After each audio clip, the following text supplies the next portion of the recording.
Hi friends, ഇന്ന് morning വ്ളോഗാണ്. ചൂട് മാറി ഇന്നലെ മുതൽ മഴ തുടങ്ങി കേട്ടോ. ഇന്നലെ ഒരു രാത്രി 7 മണിക്ക് തുടങ്ങിയ മഴയാണ്. രാവിലെ ഇപ്പോഴും മഴ പെയ്തുകൊണ്ടിരിക്കുകയാണ്. രാത്രി നല്ല ഇടിയും മിന്നലൊക്കെ ഉണ്ടായിരുന്നു. രാവിലെ കറണ്ട് ഇല്ലാത്തത് കൊണ്ട് തന്നെ കിച്ചണിലെ ജോലിയെല്ലാം തുടങ്ങാൻ കുറച്ച് വൈകി. കറണ്ട് വന്നപാട് ആദ്യം കട്ടൻ ചായ ഉണ്ടാക്കി കേട്ടോ. അത് കഴിഞ്ഞ് ചോറ് വെക്കാനുള്ളതെല്ലാം കുക്കറിലാക്കി. ചിക്കൻ വാങ്ങിയിരുന്നത് 2 ദിവസത്തേക്കായിട്ട് മാറ്റി വെച്ചിട്ടുണ്ടായിരുന്നു കേട്ടോ. ഇന്നലെ ചിക്കൻ കറി ഉണ്ടാക്കിയായിരുന്നു. അപ്പോൾ ബാക്കിയുള്ളത് ഇന്ന് ഫ്രൈ ചെയ്യാമെന്ന് കരുതി. രാവിലെ ബ്രേക്ക്ഫാസ്റ്റിന് ഇന്ന് ദോശയും സാമ്പാറുമാണ് ആക്കുന്നത്. സാമ്പാർ വെക്കാൻ എല്ലാ പച്ചക്കറിയൊന്നും ഇല്ല കേട്ടോ. ഫ്രിഡ്ജിലുണ്ടായിരുന്ന കുറച്ച് പച്ചക്കറിയെല്ലാം കുക്കറിൽ ചോറാവുന്ന സമയം കൊണ്ട് സാമ്പാറിന് ആവശ്യമായിട്ടുള്ള പച്ചക്കറി എല്ലായിടത്തും മുറിച്ച് വെച്ചു. കുക്കറിലാണ് കേട്ടോ സാമ്പാർ ഉണ്ടാക്കുന്നത്. മുറിച്ച കഷ്ണങ്ങളും പരിപ്പും എല്ലാം ഒരുമിച്ച് തന്നെയാണ് കേട്ടോ കുക്കറിലിട്ട് വേവിക്കുക. സെപ്പറേറ്റ് വഴറ്റിയെടുക്കാറൊന്നുമില്ല. സാമ്പാറിൻ്റെ കഷ്ണങ്ങളെല്ലാം റെഡിയായപ്പോഴത്തേക്കും ചോറിന് വിസിൽ വന്നിട്ടുണ്ടായിരുന്നു കേട്ടോ. കുറച്ച് മഞ്ഞൾപ്പൊടിയും ഉപ്പും കൂടെ ചേർത്ത് കഷ്ണങ്ങളെല്ലാം വേവിക്കാൻ വെച്ചു. ഇന്ന് ഗോതമ്പ് ദോശയാണ് ആക്കുന്നത്.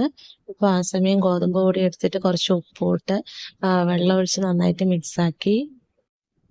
ദോശ കട്ടയില്ലാതെ നല്ല സോഫ്റ്റായിട്ട് കിട്ടാൻ വേണ്ടിയിട്ട് കുറച്ച് വെള്ളം ഒഴിച്ച് മിക്സാക്കിയതിന് ശേഷം മിക്സിയിൽ അടിച്ചെടുത്തു.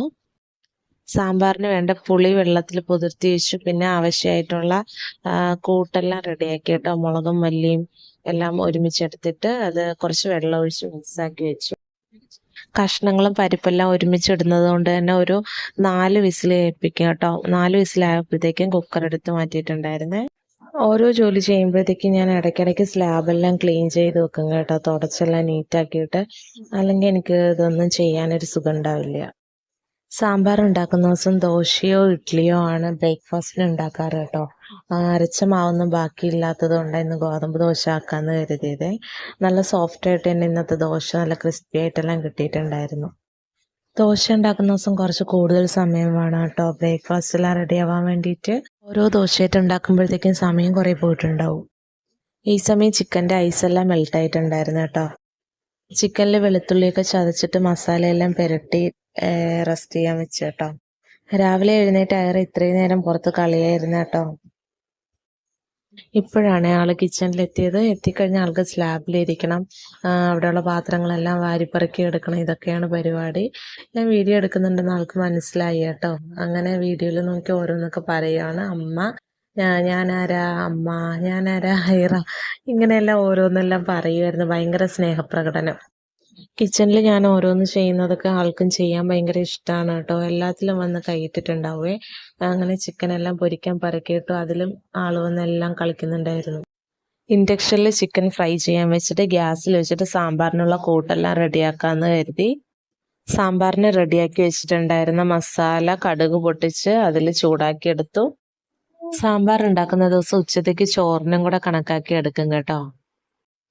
സാമ്പാർ തിളച്ച് റെഡിയായതിനു ശേഷം അവസാനം മല്ലിയിലയും കുറച്ച് കായപ്പൊടിയും കൂടെ ചേർത്തു. അങ്ങനെ സാമ്പാർ റെഡി ആയിട്ടുണ്ട്. അയറ കിച്ചണിൽ വന്നു കഴിഞ്ഞാൽ പിന്നെ ഞാൻ പുറത്ത് പോകുമ്പോഴേ എൻ്റെ കൂടെ വരാറുള്ളൂ കേട്ടോ. അതുവരെ എൻ്റെ അടുത്ത് ഇങ്ങനെ ഓരോന്ന് ചെയ്തുകൊണ്ടേയിരിക്കും.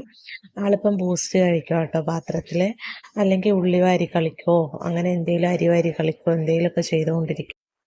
അങ്ങനെ ഇന്നത്തെ ഫുഡെല്ലാം ഏകദേശം റെഡിയായി കേട്ടോ. ദോശയും സാമ്പാറും ചിക്കനെല്ലാം. അത് കഴിഞ്ഞിട്ടുള്ള ഏറ്റവും വലിയ പരിപാടിയാണ് ഈ പാത്രം കഴുകൽ.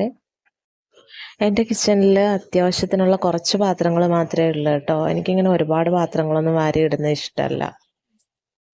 അതുകൊണ്ട് തന്നെ വാഷ് ചെയ്യാൻ അങ്ങനെ ഒരുപാട് പാത്രങ്ങളൊന്നും ഉണ്ടാകാറില്ല. പിന്നെ ഓരോന്ന് ചെയ്യുന്നതിൻ്റെ ഇടയ്ക്ക് തന്നെ കുറച്ച് പാത്രങ്ങളൊക്കെ കഴുകി വെക്കും കേട്ടോ. പുറത്ത് ഇപ്പോഴും നല്ല മഴ പെയ്യുന്നുണ്ടായിരുന്നേ. മഴ പെയ്തതുകൊണ്ട് തന്നെ പുറമെ മരങ്ങളെല്ലാം കാണാൻ നല്ല ഭംഗിയുണ്ടായിരുന്നു കേട്ടോ. കിച്ചണിലെ ജോലിയെല്ലാം കഴിഞ്ഞ് വേസ്റ്റൊക്കെ കൊണ്ടുപോയിട്ട് വീടിനകമൊക്കെ അടിച്ചു വാരി. മഴ പെയ്തതുകൊണ്ട് തന്നെ പുറമെ സിറ്റ് ഔട്ടെല്ലാം ചെളിയായിട്ടുണ്ടായിരുന്നു. അതെല്ലാം തുടച്ച് വൃത്തിയാക്കി. ബൂസ്റ്റൊക്കെ കഴിച്ചു കഴിഞ്ഞ് ഒരാൾ രാവിലെ ബ്രഷ് ചെയ്യുന്നുണ്ട് കേട്ടോ. കുടിക്കാനുള്ള വെള്ളം കലത്തിലാണ് തിളപ്പിക്കാറ്. കുറച്ച് വെള്ളം ഫ്രിഡ്ജിലെല്ലാം എല്ലാ ദിവസവും രാവിലെ വെക്കാറുണ്ട്. രാവിലെ ഡ്രസ്സ് അലക്കാനുണ്ടായിരുന്നു കേട്ടോ. ഞാൻ പുറത്ത് പോയപ്പോൾ എൻ്റെ കൂടെ അയറയും വന്നിട്ടുണ്ടായിരുന്നു. അപ്പോഴും ചെറുതായിട്ട് മഴ ചാറ്റുന്നുണ്ടായിരുന്നേ. രാത്രിയിൽ നല്ല മഴ പെയ്തതുകൊണ്ട് തന്നെ മുറ്റത്തെല്ലാം വെള്ളം കെട്ടിക്കിടപ്പുണ്ടായിരുന്നു. അങ്ങനെ ഞങ്ങൾ രാവിലത്തെ പണിയെല്ലാം കഴിഞ്ഞ് ഭക്ഷണമൊക്കെ കഴിച്ചു. ഇതൊക്കെയാണ് ഞങ്ങളുടെ ഇന്നത്തെ മോർണിംഗ് വിശേഷങ്ങൾ. അടുത്ത വീഡിയോയിൽ കാണുന്നവരേക്ക് എല്ലാവർക്കും ബൈ ബൈ.